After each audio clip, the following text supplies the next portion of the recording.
I wish she could love me as I am, not as Rue, the private disgrace, or Evryn Korina, the heir apparent, but as myself, plain Evryn. But she makes sure I know that I am not what she hoped I'd become, which is an upgraded version of herself, and I've given up on trying. So I am Rue more often than I am Evryn to her. As the night began to settle in, we all headed down to the village green with our gifts and food in hand. The feast was lit by candles and set atop 3 long oak tables, each large enough to seat 50 people. The table was spread with unique dishes for the occasion from each family in the village. There was Helene's cinnamon cake from our grandmother's recipe, and Minara's famous roast duck, Ryan's squash and pumpkin pie, and many others, all to celebrate Lyra and the other bright girls, who sat at a separate table positioned long ways facing the others. Lyra was always the most beautiful girl in town, just as her mother Minara had been when she was young. On that night, though, Lyra was positively breathtaking, her chestnut hair glistening with perfumed oils and topped with a wreath of wildflowers. Ari beamed at her from his seat at our table, something Mother didn't fail to take note of. "That girl will be the death of him," she said quietly to Helene at her side. "Mama, can't he just enjoy the night?" Helene asked. "She's so pretty, even I can hardly look away," Ziva remarked from her spot beside me. "All I'm saying is that a young man shouldn't be so smitten with a girl, at least not so openly," Mother said, taking a bite of roast chicken. "He should let her worry a bit, keep her on her toes." "They're the same age, Mother," I pointed out, "and she won't be a girl much longer, just a few hours more." "And wasn't Papa just as smitten with you, Mama?" Helene asked, taking a sip of mead. Mother sighed and closed her eyes, her only admission of defeat, so we dropped the subject. Just then, Mother's oldest friend, Ryan, approached her from behind. "Hey, it's a party! Lighten up, Korina!" Ryan laughed. "You look like you did on my wedding day, like it was the end of the world."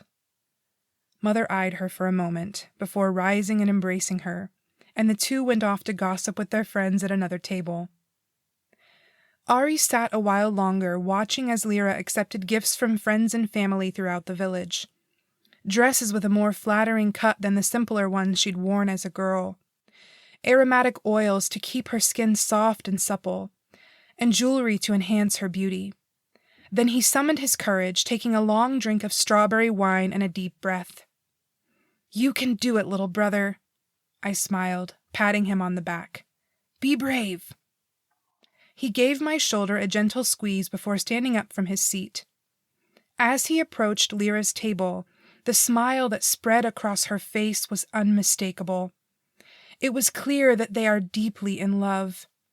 When Ari offered her his bright gift, a delicately carved wooden dove, she admired it and thanked him sweetly, before placing it to the side with the other gifts she'd received. Ari offered her his hand and she took it, blushing, and rose from her seat before walking around the table to embrace him. I thought that was the end, just an invitation to dance. But then they stood face to face, and Lyra pulled him in, placing her forehead on his and her hand on the center of his chest. Ari did the same, and the two of them took a few deep breaths in tandem. "I guess it's official now," Ziva whispered excitedly. The couple then walked together down to the dancing ring. The small band struck up a lively tune, and the two began to dance. Soon other couples joined in the merriment. "Here he comes," Helene said under her breath, tilting her head toward Koirin, who was approaching our table, holding a small bouquet of wildflowers. "He's been smitten with me since we were children, and has never accepted Torek as my true mate. It was always going to be Torek." "Blessed bright ladies," he said, turning to me and handing me the flowers. "And to you, Koirin," Helene replied for me, kicking me under the table. Thank you for the flowers. Evryn, would you care to... My sister is not well tonight, Koirin, Helene cut in, saving him the embarrassment of yet another rejection. He looked down at his feet and back at me. Forgive me, I know you may still be mourning Torek. Thank you for the invitation, Koirin. I'm honored by it, but I'm not ready, I said. That's my girl, I heard Aunt Tabitha whisper. Koirin turned away, defeated. He began to walk away from the table, but Ziva stopped him, standing up so fast she nearly knocked over her cup of mead. Koirin, wait! I'd love to dance! She cried, running after him. Koirin smiled weakly and took her hand before walking her to the dance ring. You won't be able to make that excuse much longer, you know, Helene said, patting me on the shoulder. Milking it as long as I can, I mumbled under my breath as Helene stood to accept an invitation from Aifa, Ryan's daughter. Sometime later, Lyra and the other bright girls left the dance ring and began walking toward Mount Zaria. The music stopped and everyone rose to follow them up into the hills. When we reached the clearing at the top of Mount Zaria an hour later, the full moon was at its peak in the night sky, casting long pine tree shadows. A bonfire was raging in the center of the clearing.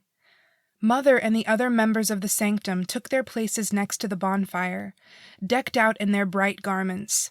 They embraced Lyra and the other girls one by one. We are gathered to witness the bright walk of these beloved daughters of Kino and Zaria, Mother said to the hushed crowd. No more will each think as a child, dress as a child, live as a child. With the guidance of her ancestors, each girl will enter into the second phase of her life, her bright years, the years between girlhood and full womanhood. Lyra and the other girls were about to receive the greatest gift of all, access to the wisdom of their ancestors and other loved ones who'd passed into the Bright Lands.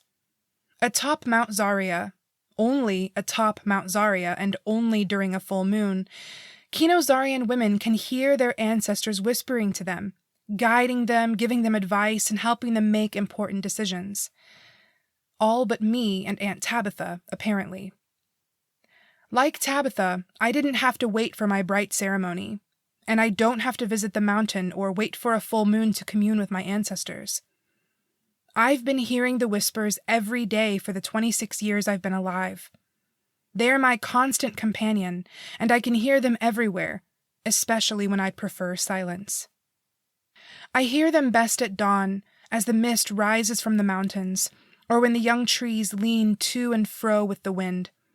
Sometimes it sounds like they're standing right beside me, whispers heavy with urgency. Aunt Tabitha taught me when to listen to the whispers and when to ignore them. They can't know everything, after all, she would say, smirking.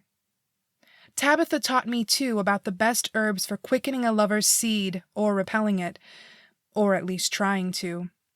Not even the strongest herbs can stop fate, she would say. It could be Tabitha's herbs, or it could be fate, but I have never carried life in my womb, despite the eager attempts of my lovers and my own desire for a family one day. Sometimes I think Mother is right. Maybe nothing good can take root in me. Your mother knows nothing of true goodness, Evryn, neither its roots nor its leaves, Tabitha would say, kissing my forehead when I used to come to her crying once again over Mother's incessant criticisms. Aunt Tabitha was honeysuckle and spring rain. Mother is all thorns and frost. Mother turned to Lyra, who was the first girl in line. As we uplift Lyra, daughter of Minara, she humbly opens her mind and heart and requests the guidance of her ancestors and the protection of Kino and Zaria, Mother continued. Repeat after us, Lyra. Lyra began reciting the ancient words along with Mother and the sanctum. Zaria, make me a blessing to my people, a supportive friend, a loving companion, and a bulwark of refuge to